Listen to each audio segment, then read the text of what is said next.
as flechas. Por alternada, nós já dissemos, 2 e 2 nem sempre é igual a 4. Peguemos um circuito com resistências e reatâncias ligadas em série, bobina e capacitor. Nós temos uma fonte alternada que vai nos dar, de início, uma corrente e uma frequência de, digamos, 50 Hz, se ela estiver disposta. O Sr. Volta é encarregado de medir a tensão eficaz entre dois pontos quaisquer do circuito. Suponhamos que ele encontre 30 volts daqui até aqui e 20 volts daqui até aqui. Mas, bem, daqui até aqui ele não encontrará 50 volts. Isso eu lhe garanto. Não é, Sr. Volta? Pois bem, é nesse momento que devemos chamar o Sr. Fresnel, inventor e grande benfeitor dos estudantes em altos estudos elétricos, que vai nos explicar tudo isso com flechas giratórias. Nosso circuito é um circuito série. A intensidade é exatamente a mesma, em valor e em fase, em todo ponto do circuito.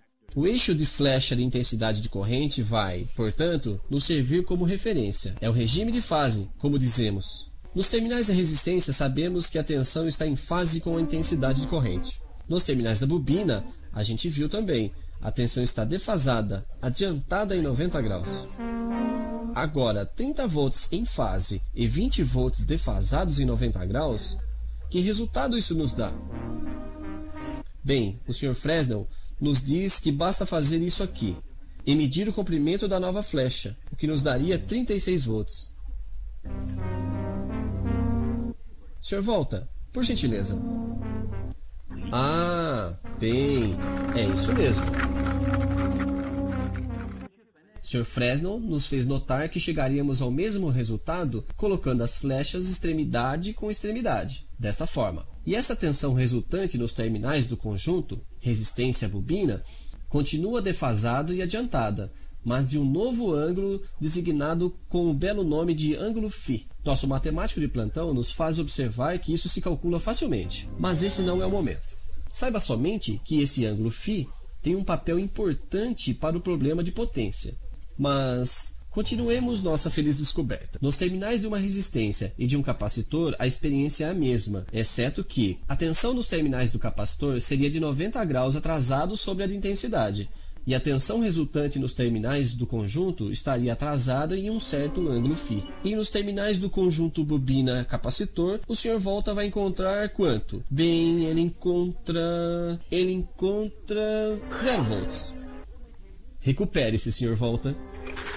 20 volts defasados para frente de 90 graus e 20 volts defasados para trás de 90 graus, as duas flechas colocadas extremidade com extremidade, isso dá exatamente 0. Para ser honesto, nós pregamos uma peça no Sr. Volta. Nós pegamos um caso particular, onde a tensão nos terminais da bobina e do capacitor é exatamente igual.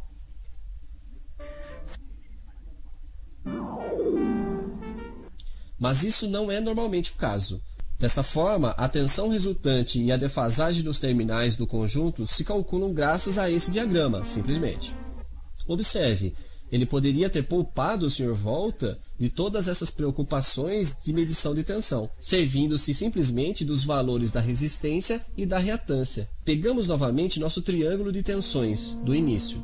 Se eu divido as tensões pela intensidade eficaz, que é a mesma nos dois, não esqueçamos, obtemos um novo triângulo, semelhante ao primeiro, no qual, em particular, o ângulo φ é o mesmo. Reconhecemos nossas fórmulas. As tensões divididas pela intensidade é a resistência, é a reatância indutiva, é a reatância capacitiva. Assim, podemos operar do mesmo modo, com as flechas resistência e reatância, que o Sr. Fresnel também tem em sua bolsa. Conhecendo o valor de cada elemento, podemos prever o que vai acontecer dentro do circuito, mesmo se ele está desligado, o que permite à nossa fonte ir descansar. Então, volte a pegar suas placas de granito e grave bem isso. Em um circuito alternado série, as resistências não defasam, elas simplesmente se juntam. As reatâncias indutivas defasam 90 graus para frente. As reatâncias capacitivas 90 graus para trás. Portanto, elas se subtraem. Basta medir quantos ohms fazem o resultante. Aqui eu te interrompo, Sr. Fresnel. O que o senhor mede aqui não é somente uma resistência, não é somente uma reatância, é uma impedância. Eu sei que isso dá muita coisa terminada em ânsia, mas não há alternativa. Tem que ser assim.